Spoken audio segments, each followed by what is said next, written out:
is change.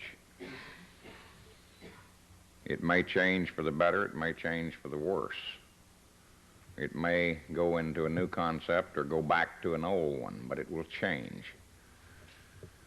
Now, we are changing, trying to constantly. I'm going to attempt to tell you some of the changes that I anticipate.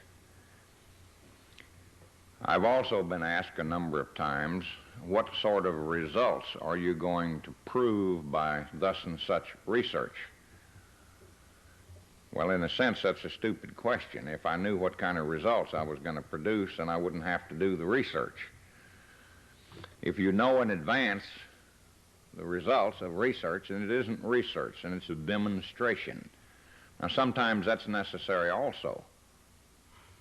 A very large part of the research done in this country, or rather published in this country, was in fact, never performed.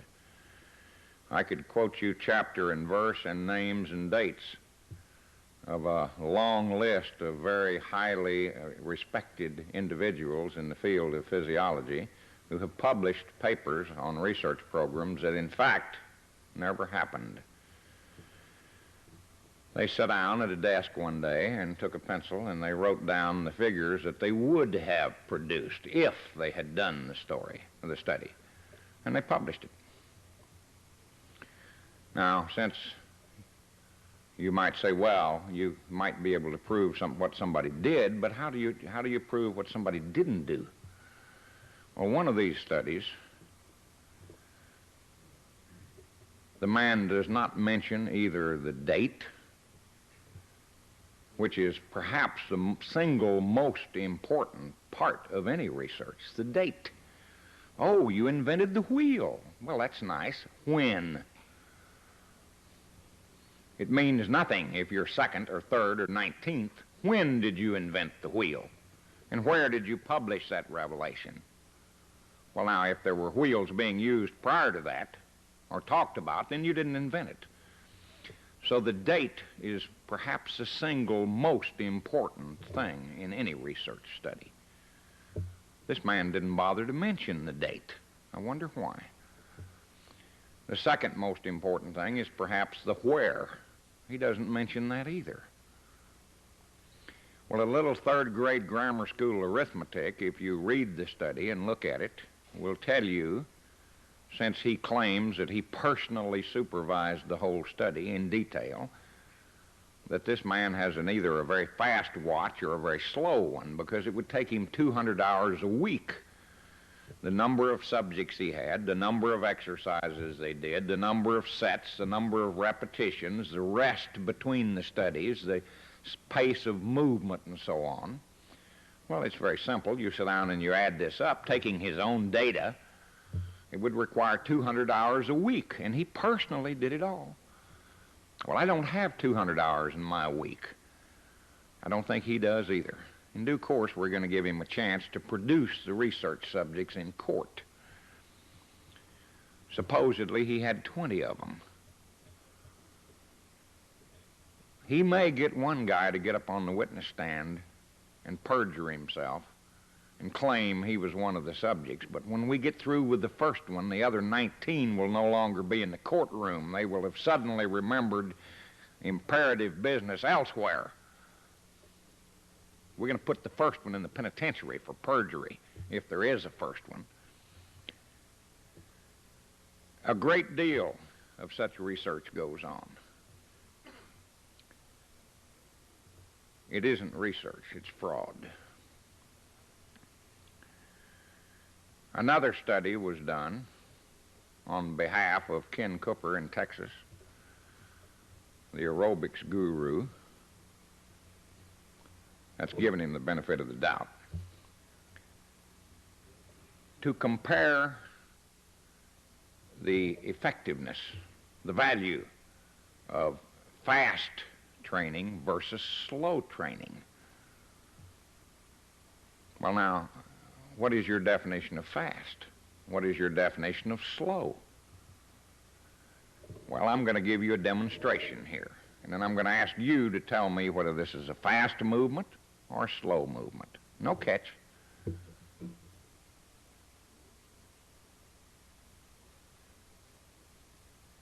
Now, is that fast or slow? That's obviously slow. That's 150 degrees per second. Let's prove that. 1,001, 1,002, 1,003. So it might be 145 degrees or 152 degrees. That's approximately 150 degrees per second. And that's slow. Well, what were his parameters? His parameters were fast was 90 degrees per second, or 60% of my slow movement. And slow was 60 degrees per second, or 40% of my fast movement. He wasn't comparing fast to slow. He was comparing very slow to extremely slow. But he labeled them fast and slow. So all the idiots out there, dumb enough to believe this, look at it and say, oh, yes. Because what does the average person see when you tell him 90 degrees per second? They can no more relate to that than they can fly by flapping their ears. So what do? They relate to the only thing they've ever seen with 90 on it, and that's the speedometer on their car. Oh, yes, 90 miles an hour, that's fast, right? Yes, therefore 90 degrees per second is fast. Do I exaggerate? No, I'm understating. And besides, they've been told it's fast. Now, they compared these two groups. They were going to settle this scientifically, once and for all, stop all this foolishness, this argument. And then they announced that they're equal, that fast and slow, no difference. And yet, from their own data, their slow group, their 60 degrees per second, produced 54 units of improvement. Their fast group, 37 units of improvement. Now, since when are 54 and 37 equal? The next time I'm in Dallas, I'm going to write a check for $37,000 and give it to Ken Cooper and tell him to give me my $54,000 cash, since they're the same. Anybody want to bet on whether he'll do it? Now, that's the kind of research that's been done, is being done, and largely will be done in this country. It's criminal. Literally. A lot of it isn't even done, isn't performed. It's lied about, faked. Or if they do it in such a sloppy fashion that when they get through, anybody who makes any sort of conclusions based on this data ought to have his head examined.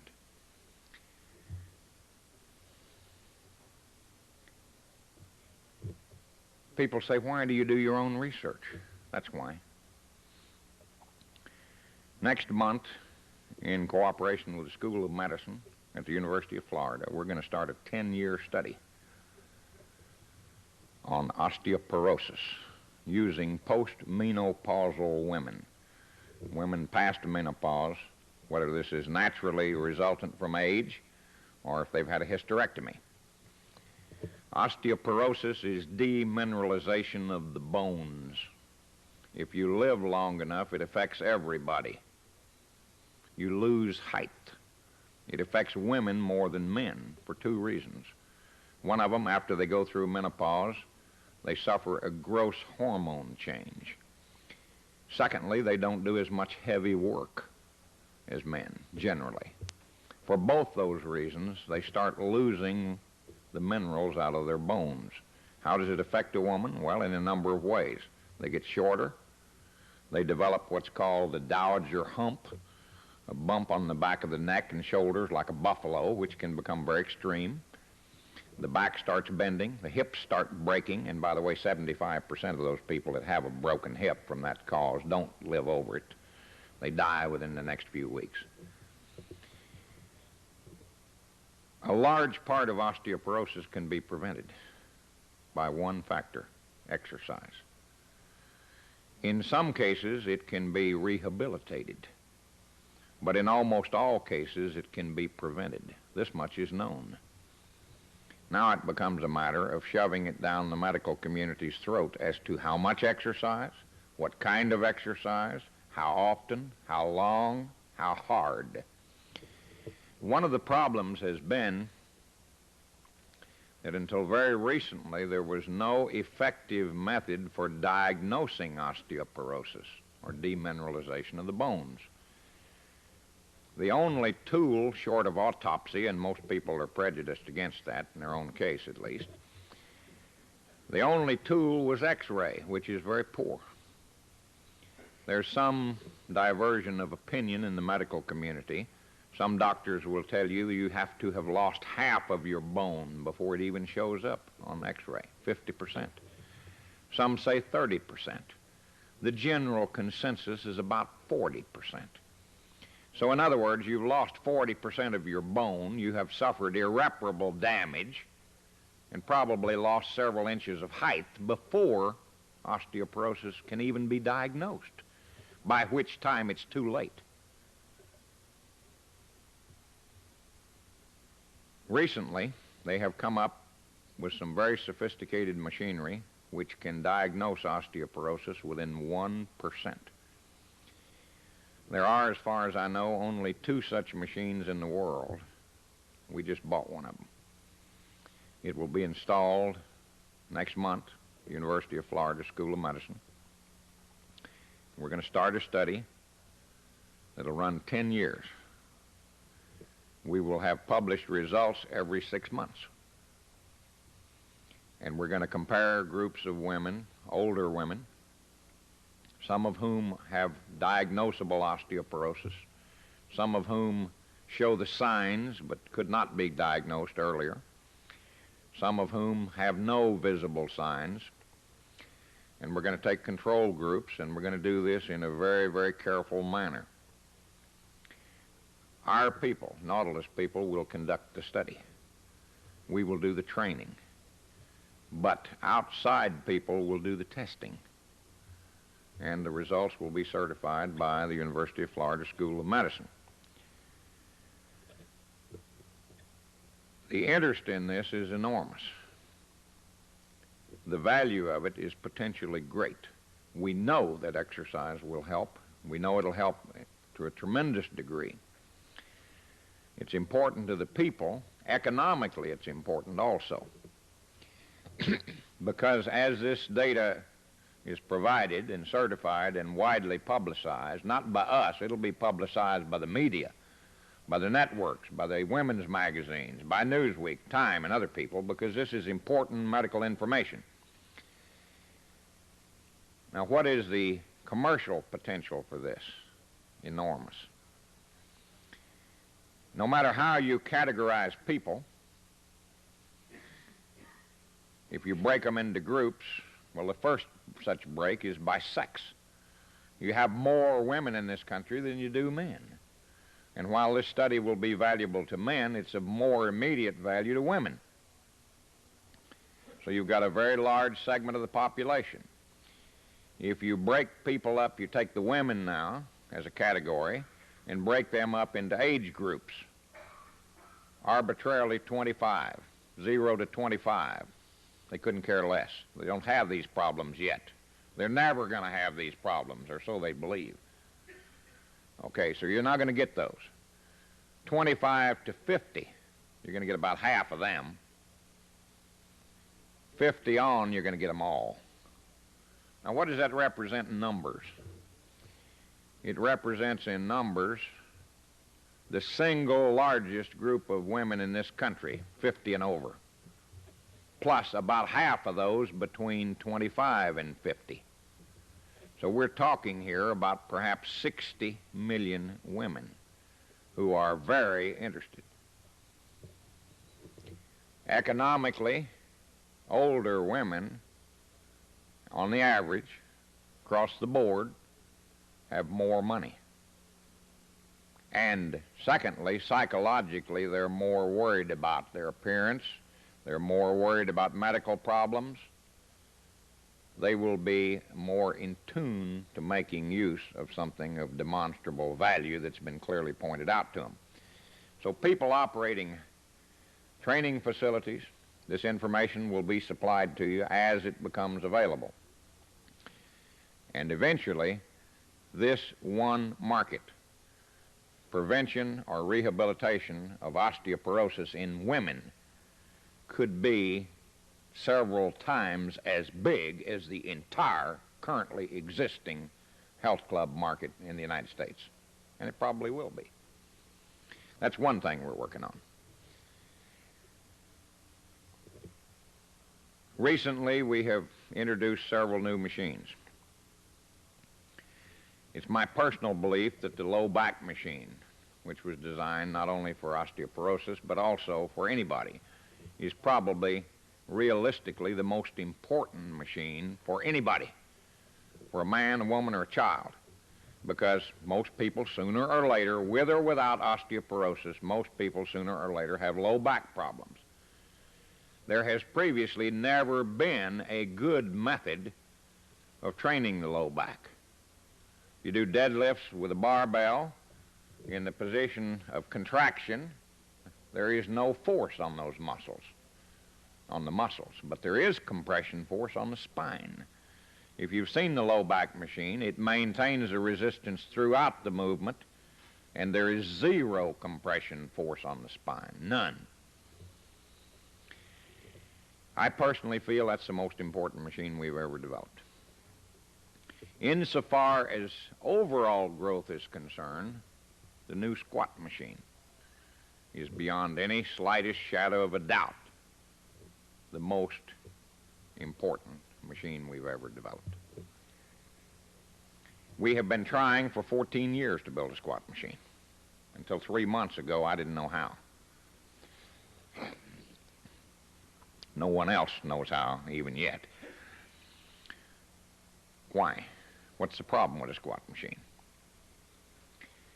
Your strength varies enormously in the performance of a squat. When you start out in a low squat, in a low position, way down, you are medium strong. As you start to come up, you get considerably weaker. You have a sticking point.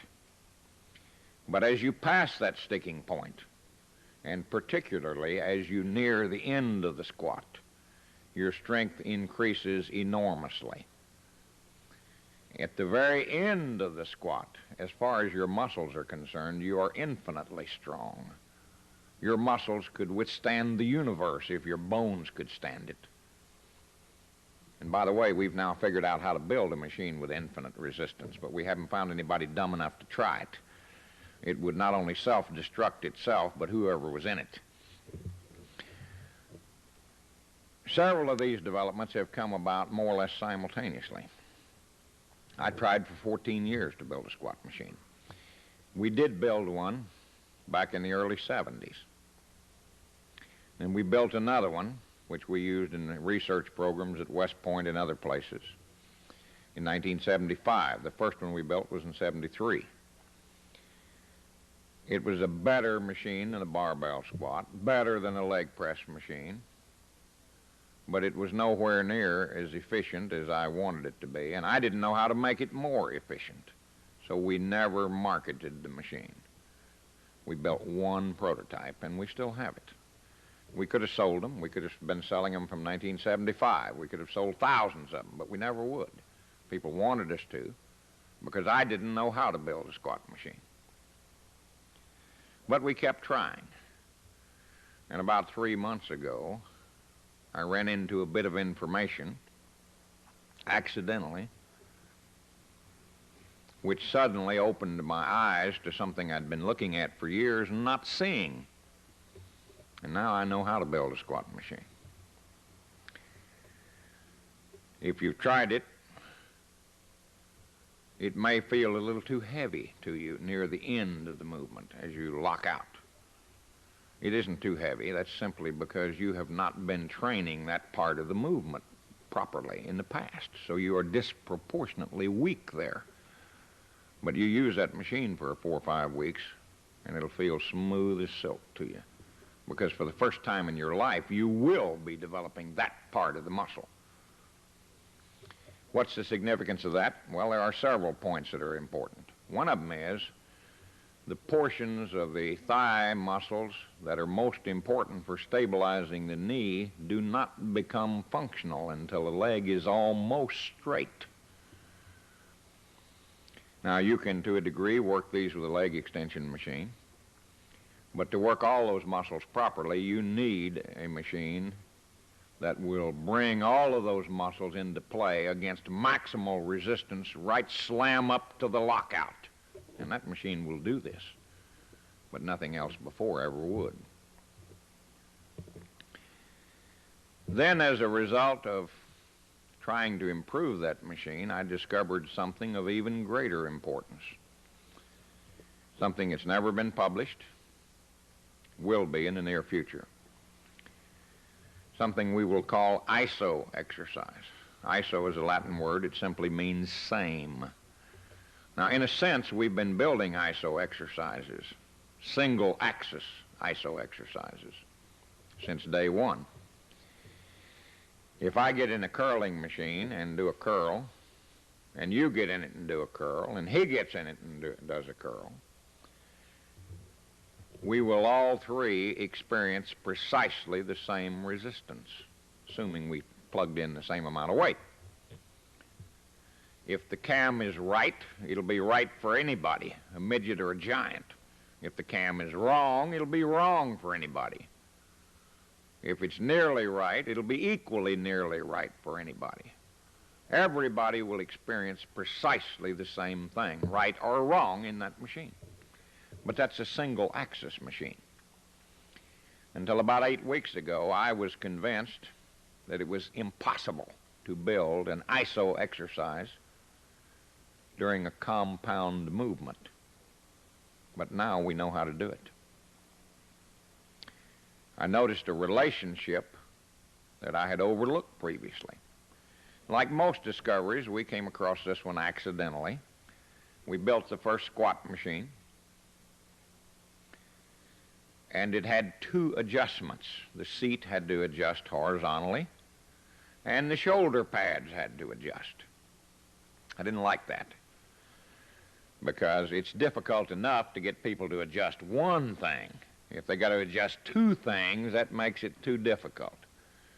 So they get in the machine however it happens to be, and if it's not crammed up so close that it won't function at all, well, then they use it. Which means that man A uses this part of the cam, and man B uses that part of the cam, and nobody does it right. So that wasn't acceptable. I somehow wanted to get away from having to adjust the shoulder pads. In that machine out there, that's not an iso machine. It's a duo machine, a duo squat. In attempting to solve the problem of adjusting the shoulder pads, and by the way, I've never solved it, and I now realize I can never solve it. So the iso machine will have to have adjustable shoulder pads and an adjustable seat. More important, the seat must not only go back and forth, it must go up and down.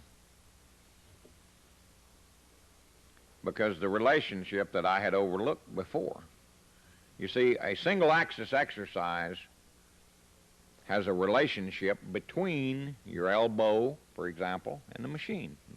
They're coaxially mounted. They're rotating on the same axis. And if they are, as they should be, then the machine is the same for everybody. But with a compound exercise, a bench press, a leg press, a squat, some people's legs are longer than others. So they will move the lever of the machine a greater distance, or if they're shorter, they'll move it a shorter distance. There was a similar relationship, elbow axis to machine axis, but I had overlooked it. That relationship is between the human's hip axis and the machine axis. And if you design the machine properly for an individual, any individual, a giant or a midget or anybody in between, and then if you design the seat so that as you move the seat to make individual adjustments, you maintain that hip axis on that line then that machine is the same for anybody. What's the advantage? It'll be more efficient. And secondly, it then becomes a meaningful tool for testing purposes. If I have him do a squat and have him do a squat, doesn't tell me anything. If he can squat with X pounds today and later with twice X, then he has increased his strength. But the fact that he can squat with X and he can squat with 2X doesn't mean he's stronger. It may simply mean his legs are shorter. But if I put him in that ISO squat machine and test him, whoever lifts the most weight is the strongest man in direct proportion. So it becomes a very significant tool for comparison of people. As it is now with most exercises, it's meaningless to compare one person to another person. You can compare yourself today to yourself next week or yourself last month. But with most exercises, trying to compare man A to man B doesn't tell you a thing. But with the ISO exercises, you will be able to make such comparisons. So it will have a very valuable place, not only more efficient exercise, it'll have a very valuable place in medical testing, in rehabilitation, and another number of other areas right now that are the purest guesswork. Will that machine be justified? It will unavoidably be larger, more complex, and more expensive. We've never built one yet. We know how. And there are two different ways to build it. In either case, they're big, somewhat complex, and unavoidably expensive. Will they be practical in a training center? Some people will want them, but generally this will be a medical machine for diagnosis, for accurate comparisons. That machine will be more efficient than our squat machine, the duo squat that we have here today. But the duo squat is a much more practical tool in training large numbers of people. It doesn't provide ISO exercise. It will change slightly from man A to man B. And it's not a good tool for comparing man A to man B. But it's an enormous improvement over any other leg exercise that ever existed previously. That's another thing that's come to light recently. Thirdly, we are doing, in cooperation with an MD, and he is doing, and we're cooperating, a study with pregnant women to see what effect proper strength training will have, if any, and it appears to have a very significant effect on delivery, push time, rehabilitation following delivery, and other factors. Now, we have already had several hundred subjects go through the training program, and including their delivery. It appears that there is a very meaningful reduction in push time. That is to say that the actual birth is easier and quicker. It appears there is a gross reduction in the need for cesarean sections. This is all preliminary. We will publish nothing in the way of data on this until we've done 1,000 subjects clear through delivery and post-delivery rehabilitation. This study also will continue. And we have several other projects underway. So that basically is the future as I can see it at this point. About 30 years ago in one of the muscle magazines, I don't remember the name of the author now, although I'd recognize it if somebody knows it. I read something very brief. I understood it, but I ignored it. But I remember it well now, and I also know that I should not have ignored it. This was written at a time when the marathon workouts were first coming into vogue.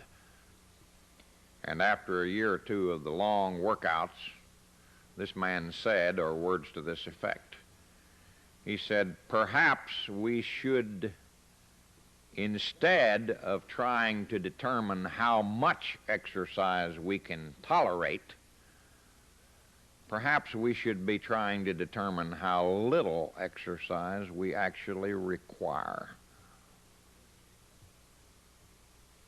Well, that was a brilliant comment. I read it, remembered it, but didn't act on it. There is today still the old problem of people attempting to equate quantity with quality. If a little bit's good, then more is better. And in some cases, perhaps that's true, but it is not true in exercise. People ask me, well, what's the right amount of exercise? I don't know. But in general, the more I reduce it, the better results I get. Ideally, in that case, you'd get infinite results if you just quit. Well, of course, at some point, it becomes counterproductive.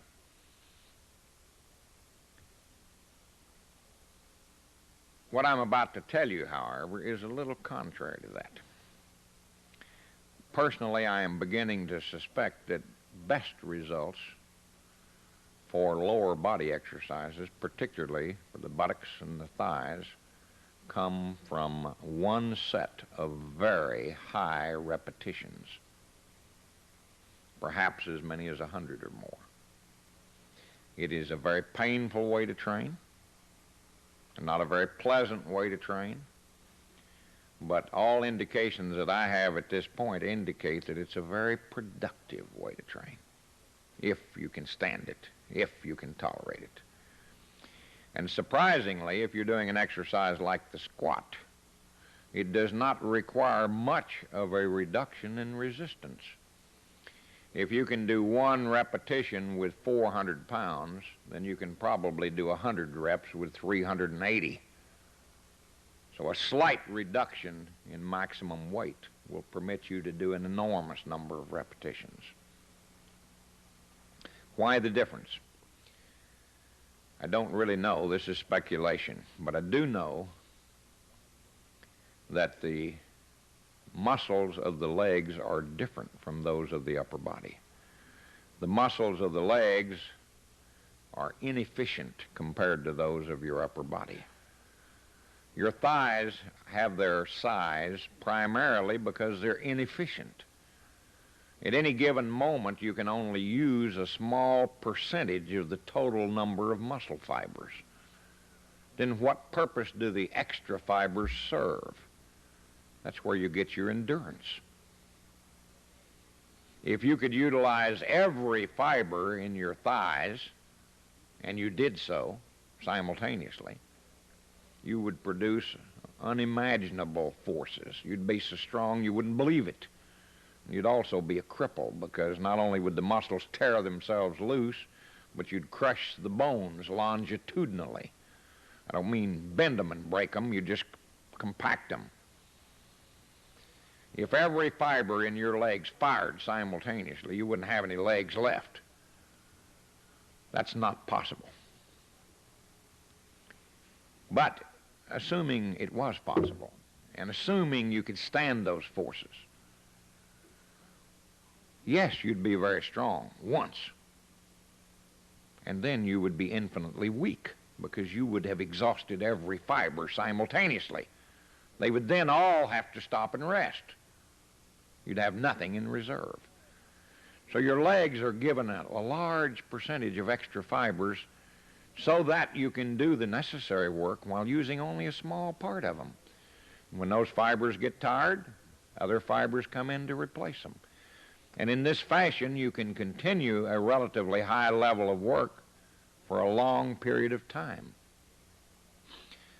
If you put a man in a curling machine, for example, hook it up to a computer and put a scale in front of him and tell him to produce statically the highest reading on there he can get, and then maintain it for 1 minute. So maybe he gets a reading of 100. 1 minute later, he may have only 8 or 10. He has literally, his strength has declined 80, 90, 95% in 1 minute. Now, it won't feel like it to him. He'll be pulling as hard as he can. He may be reading 8% at the end of that minute, but that 8% will feel like the 100 did at the start. Put the same man on a leg press machine, and if he produces 100, at the end of a minute, he'll probably still be producing 100, or very close to it, in the high 90s. Your upper body, the muscles are built for short, heavy work, not for endurance. Your legs are built for endurance. These are facts. Is that why the higher repetitions are more productive for the lower body? I suspect that that's probably the case. I can't justify it. That's just conjecture. But we do know that the muscles of the lower body are different, and in what manner they're different. So I don't recommend that you try to do this with the average person in a health club. They're not going to do it. It's too painful. Secondly, it takes too long. But for your personal application, if you want to produce the best possible results, on a squat or a leg press, I would take just a little bit less weight, not much, 5-10% less than you've been using, and increase the repetitions enormously. Work up until you're doing 50 with each leg, or 100 total, and then increase the weight. And I think you'll be surprised at the results you get. Again, only one set. We are stepping up our research into other areas that I'd rather not comment on at the moment. The computer machines, this is a computerized curling machine, after 8 years are still in development, but they're getting close. We have functional machines now. We are at this point with the computer machines. Now it's a matter of making them inexpensively, attractively, we got the function, and reliably. We cannot put out a machine that's going to fail in the field. It's got to be completely modular so that when a component fails, a light will come on saying, tilt, I have failed. And then an arrow will come on pointing like this, and it will say on the arrow, remove black box number 1. And then a flashing light will come on, and it'll say, I am black box number 1. Pull me. And as you pull it out, it'll say, throw me in the trash can. And then it will say, reach underneath and take a new black box number 1 and insert it in the machine.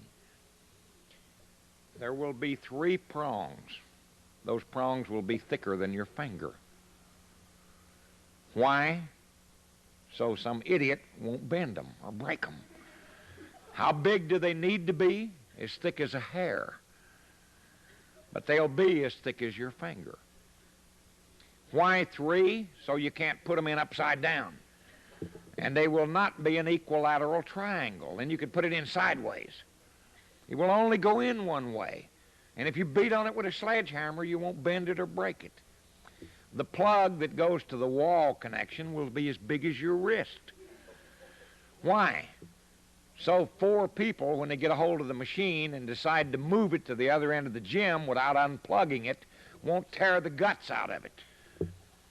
Instead, when they come to the end of the connector, they'll find it's impossible to move it.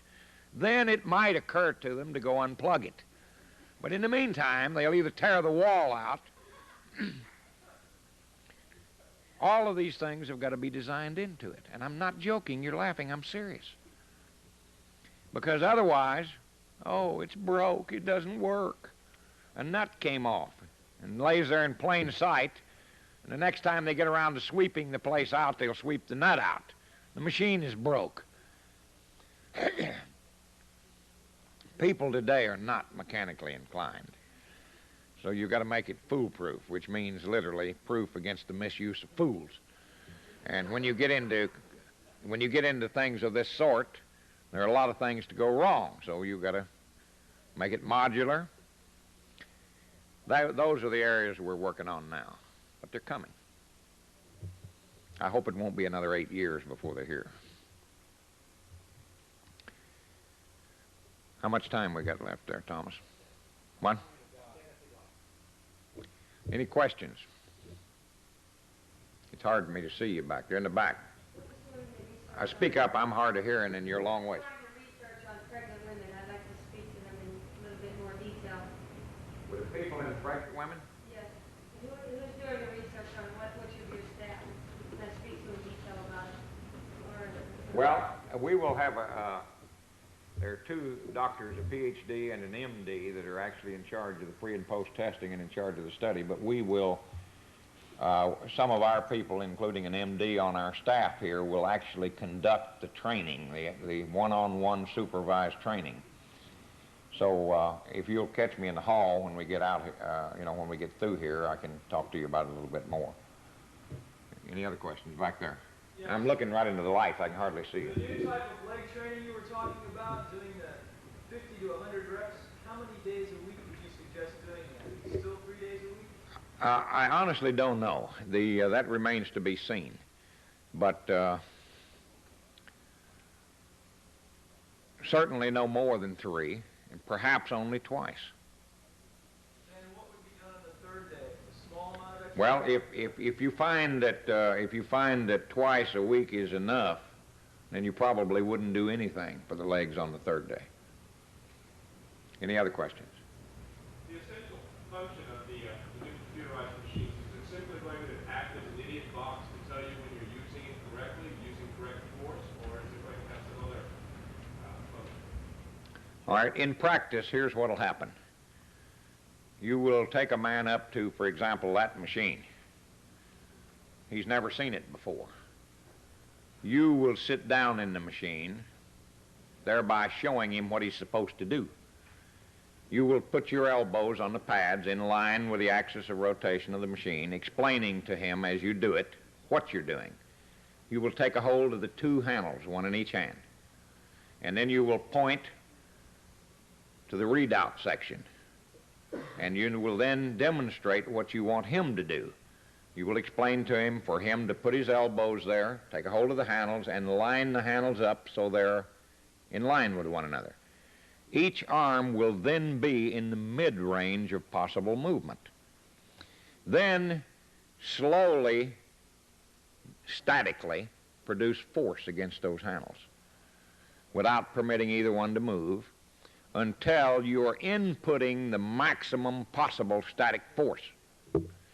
Having done that, you will then slowly relax, and I emphasize slowly relax. It is more dangerous I don't know why, but it is. I know it is. It's more dangerous, more likely to produce an injury if you suddenly release a force than it is if you suddenly apply one. So you should not ever move suddenly against a force. Don't apply it quickly. Don't release it suddenly. Apply it slowly and then gradually release it. Having done that, then extend the right arm, simultaneously flexing the left, and then extend the left arm, simultaneously flexing the right. Now you put your man in the machine, and he does, step by step, he does the same thing. You now know everything you need to know about that man. You know his strength in that position. You know his possible range of movement. And from his strength in this position, you know what his strength should be in every position.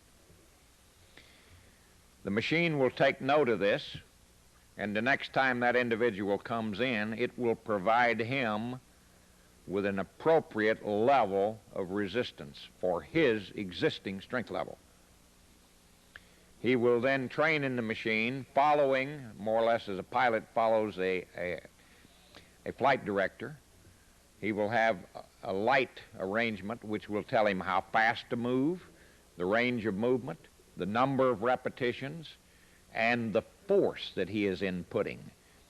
If he is putting in the proper amount of force, he'll get a flat light, a line of lights. If he puts in too much, it'll go above that. If he doesn't put in enough, it'll go below.